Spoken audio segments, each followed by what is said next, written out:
So the Biden administration, what grade would you give them? Well, it's probably the worst presidency in history. I can't imagine. I used to say Jimmy Carter.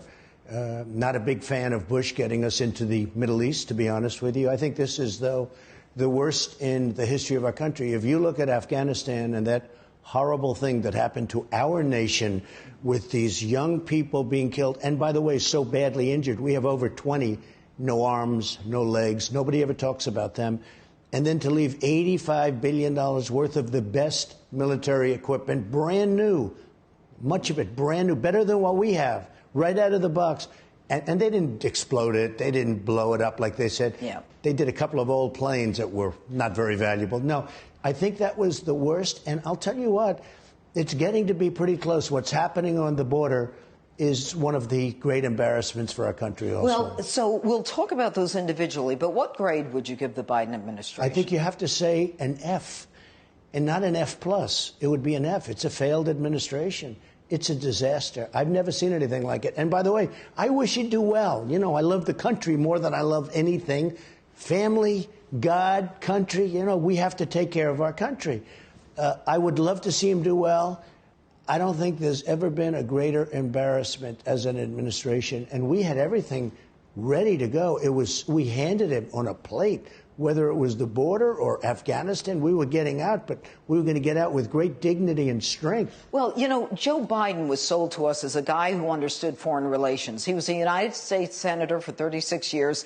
He was on the Foreign Relations Committee. He was a vice president for 8 years. He was sold to us as a guy who understood foreign relations. Well, his own Secretary of State, Gates, said very strongly he never made a correct decision in his life. Now, that was made numerous times by numerous people, but it was made even recently by Gates and others that worked with him.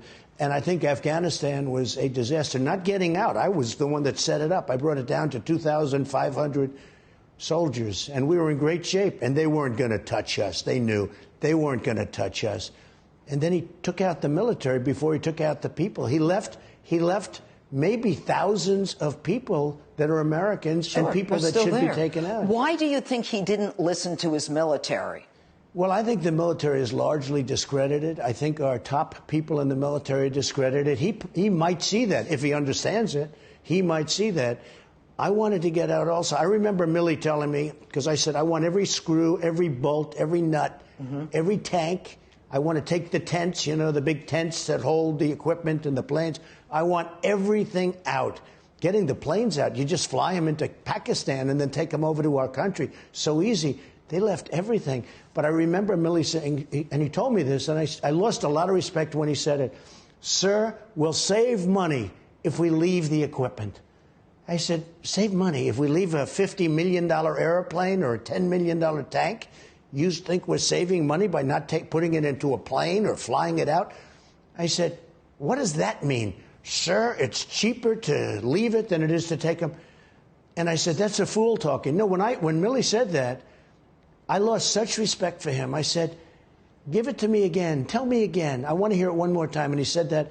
I really lost a lot of respect for him.